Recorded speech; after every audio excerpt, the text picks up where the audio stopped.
Salut à toutes et à tous et bienvenue pour cette nouvelle critique à l'arrache où nous allons parler du roi Arthur, la légende d'Excalibur réalisée par Guy Ritchie. Guy Ritchie qui, avec Edgar Wright, font partie des plus grands réalisateurs britanniques du moment. Bon, l'histoire je vous la refais pas, vous la connaissez, c'est Arthur il est pas roi à la base, il découvre l'épée Excalibur et avec Excalibur il va devenir roi de Camelot et de tous les Bretons.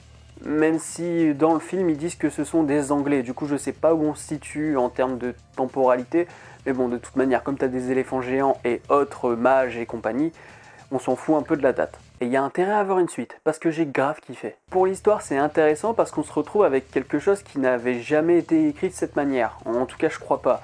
Parce que vous savez, Camelot, le roi Arthur, tout ça, toutes les légendes arthuriennes, ça a été écrit par je sais pas combien de mecs. Nous, habituellement, ce qu'on connaît surtout, c'est la version de Chrétien de Troyes, la version avec Perceval qui récupère le Graal, là où dans d'autres versions, c'est plutôt Bohort qui le récupère, si je dis pas de conneries. Je connais vite fait, hein, mais moi, les légendes arthuriennes, je me base surtout sur Chrétien de Troyes un petit peu, même si j'ai pas lu, sur Camelot, sur Sacré Graal, sur le téléfilm Merlin avec Sam Neill, sur Excalibur, l'épée magique, et sur Merlin l'Enchanteur. Donc voilà, hein, je suis pas un grand expert des légendes arthuriennes, mais j'ai vu un petit peu tout ce qui se faisait. Et donc Guy Ritchie vient apporter sa pierre à l'édifice des légendes arthuriennes. Et ce qui est bien, c'est que justement, on est assez loin de ce qu'on a pu voir auparavant. Uther Pendragon, par exemple, c'était un roi comme ça, tu vois, il était trop cool. Finalement, c'est son frère, c'est un gros enfoiré. Merlin n'est plus. Mordred, c'était l'ennemi d'Uther Pendragon, donc ce n'est même pas le fils d'Arthur qu'il a eu avec sa sœur. On essaye d'aller dans une autre direction, ce qui fait que toi, quand tu connais bien les légendes, bah, t'arrives là, tu fais « Ah, c'est bien, j'ai de la nouveauté ». Tu t'attends pas à dire « Ah bah là, machin, il va coucher avec machin, et puis ça va donner Arthur, et puis Arthur ensuite, comme par magie, il va coucher avec sa sœur sans le savoir, et puis ça va donner Mordred, et à la fin, Mordred et Arthur vont s'entretuer. » Non, il n'y a pas ça. Donc du coup, ouais, je suis content d'avoir une nouvelle légende arthurienne. Et ce qui est cool, c'est que d'habitude, on est plus sur un schéma du monomythe. C'est-à-dire que le héros, à la base, c'est pas spécialement un mec qui est voué à être un héros. Et puis on lui balance une quête et il va devoir réussir cette quête pour devenir un héros. C'est le schéma que vous avez dans Star Wars, c'est le schéma que vous avez dans tous les Disney quasiment. Vraiment, c'est le schéma du monomythe. Ça existe depuis la nuit des temps. Depuis que les humains savent raconter des histoires, ça existe. Et donc là, on se retrouve avec un Arthur qui sent pas les steaks, qui veut renoncer vraiment, qui renonce à tout ce pouvoir, toute cette destinée. Lui, il veut la rejeter. Et du coup, j'ai trouvé ça assez intéressant de voir que c'est pas parce que tu retires l'épée que hop, t'es un héros et tout. Non, là, il y a la question de refuser son destin avec une épée, justement, avec un roi Arthur qui résiste à l'épée. Alors que l'épée, justement, elle l'a désigné comme l'élu. Et du coup, il y a toute cette ambiguïté là qui se dit, mais le mec, d'un autre côté, il a toujours été brave, il a toujours sauvé les gens qu'il aime, tout ça. Et d'un autre côté, quand tu lui dis qu'il peut en sauver plus, il refuse ça, quoi. Il y a cette volonté de te dire, voilà, le roi Arthur, c'est pas obligatoirement un mec clean, propre de chez propre, qui va obligatoirement réussir sa quête et aller au bout du truc avec passion et avec volonté. Voilà, niveau histoire, c'est intéressant d'avoir un nouveau point de vue, même si je dois l'avouer, il y a quelques trucs qui coincent. Par exemple, à un moment, l'oncle d'Arthur a 2 otages. Il a le mage et un enfant. Et il dit, Arthur, tu te rends, tu viens chez moi, tu te rends, tu me donnes Excalibur, et je relâcherai les 2. Et ce qui se passe, c'est que tu as un des coéquipiers d'Arthur qui va chez eux, qui ramène Excalibur, qui dit en fin de compte, bah écoute, t'as qu'à nous donner les otages et il viendra demain, en gage de bonne foi. De toute manière, t'as Excalibur, donc du coup, il peut plus rien contre toi. Et ce qui se passe, c'est que son oncle, finalement, garde un otage, et sur les 2 otages, il garde l'enfant. Alors que finalement, ce qui est complètement débile, hein, il faut l'avouer, c'est que le mage, c'est quand même plus important.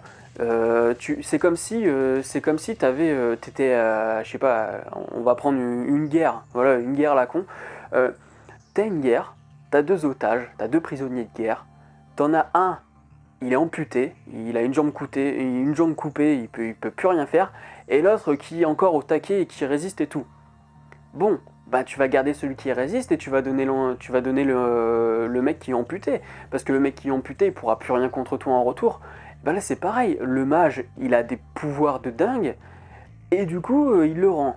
Alors après, est-ce qu'on peut se dire aussi que c'est par orgueil et que de toute manière, d'Arthur se dit de toute manière, je peux rendre le mage, il m'arrivera rien parce que je suis super puissant. On peut le voir comme ça aussi. Mais en tant que spectateur, t'es en train de te dire mais merde, moi à la place du mec, c'est pas ça que j'aurais, c'est pas ce personnage-là que j'aurais rendu. Donc voilà, parfois ça coince un petit peu, et ça coince un petit peu aussi parce qu'il y a l'écriture Guirichi. Donc je vais en parler tout de suite. L'écriture Guirichi, c'est une écriture qui n'est pas linéaire, c'est-à-dire qu'il se passe plein de trucs. On va te parler de quelque chose, et puis on va te parler de ce qui s'est passé avant ce quelque chose, parce que tu avais vu quelques parties. Je prends un exemple, je vais la refaire. Tu as une action. Dans cette action, on t'explique une action passée que tu avais vue par quelques images. Et finalement, l'action présente t'explique que ce que tu as vu dans l'action passée, eh ben, c'était pas tout ce qu'il y avait à voir de cette action. Donc tu fais des retours en arrière, tu repars en avant, tu repars parfois même dans le futur parce que Arthur est en train de se dire, écoute, si on va faire ça, si on va voir, admettons, si on va voir les barons, voilà ce qui va se passer. Donc il y a déjà une projection des personnages dans le futur, mais en même temps cette projection dans le futur, elle fait état d'une action qui va être passée. Parce que cette projection, elle est plus qu'une simple... Ouais désolé, ça a peut-être gueulé donc j'ai coupé. Donc je disais, cette projection, c'est pas juste une projection parce qu'elle fait état aussi de quelque chose qui va se passer. Donc tu es dans ton action présente, et on t'explique ce qui va se passer dans le futur, et du coup ça ne repasse pas parce que c'est acquis que ça va se passer comme ça. Donc il y a une ellipse, donc c'est un peu le bordel, j'avoue. C'est compréhensible, hein, c'est compréhensible. Là, c'est parce que je vous l'explique comme ça, donc c'est un peu plus complexe à raconter bien comme il faut, à faire la bonne description. Mais c'est simple. Seulement, voilà, Guirichi, moi j'adore quand il fait ça. Hein. De toute façon, c'est sa patte. Hein. Il a toujours un montage dynamique qui est pas dans une narration linéaire. Mais il y en a peut-être un peu trop. À un certain moment, t'es là, tu fais attendez, il y a trop de flashbacks, je comprends plus très bien. Du coup, à la réal, le seul truc vraiment que je peux lui reprocher, c'est ça. C'est un excès peut-être de ce qu'il sait faire. C'est du genre, j'adore faire ça, j'en mets partout, histoire de dire, vous reconnaissez, hein, c'est ma patte. Et dès le début du film, de toute façon, tu comprends que c'est du Guirichi. Ne serait-ce que la scène quand Arthur grandit comme ça dans les rues de Londonium, waouh, putain, comment ça te... Moi je vous dis, hein, j'ai frissonné au moins 2-3 fois durant ce film, hein, tellement c'était fort. Et donc tu te retrouves avec cette scène où il grandit, c'est hyper dynamique et tu sens la répétition, et cette répétition qui montre aussi une certaine évolution et une certaine grandeur, une certaine évolution du personnage vers quelque chose de plus grand. Waouh, au début c'est une petite merde, voilà, c'est un petit gamin, et puis ensuite ça devient le taulier, quoi. Et c'est super bien foutu, quoi. C'est une scène, mais juste magistrale, et hyper bien rythmée, au millimètre, à la seconde près, quoi. C'est waouh, t'es là, tu fais waouh, putain, waouh, il se passe plein de trucs, oh là là, ah mon cerveau, ah là là là là. Donc voilà, même s'il y a un petit excès sur le montage, putain que c'est jouissif. Et puis les zooms aussi, hein, parce que il n'y a pas que le dynamisme du montage, il y a le dynamisme des zooms, il y a le dynamisme des panneaux pour passer d'un personnage à un autre. C'est... Ah, waouh, wow. Ouais, je sais, j'ai pas mieux à dire que waouh. Et je me demande si c'est pas inspiré un petit peu de ce que fait Snyder. Donc, enfin, vous le savez, moi, mon mémoire cette année, ça porte sur le cinéma de Zack Snyder, et surtout sur les adaptations de comics. Et donc, là, parfois, il y a des images, il y a des plans, on dirait des vrais tableaux. Mais des tableaux de type romantique, voire baroque. Vraiment le type de tableaux sur lesquels, desquels s'inspire principalement Snyder, quoi. Et aussi, il y a du ralenti, mais du ralenti en veux-tu en voilà, et je peux vous dire qu'il y a certaines scènes de ralenti de Snyder qui peuvent se dire « Oula, j'ai un petit peu de concurrence ». Ne serait-ce que une scène d'Arthur au château, il enchaîne toutes les culottes noires, voilà, c'est comme ça qu'il les appelle, l'armée de l'oncle, c'est les culottes noires, et il les enchaîne, Mais à la différence de Snyder, c'est que Snyder est quand même principalement, ses scènes au ralenti sont principalement dans un système latéral.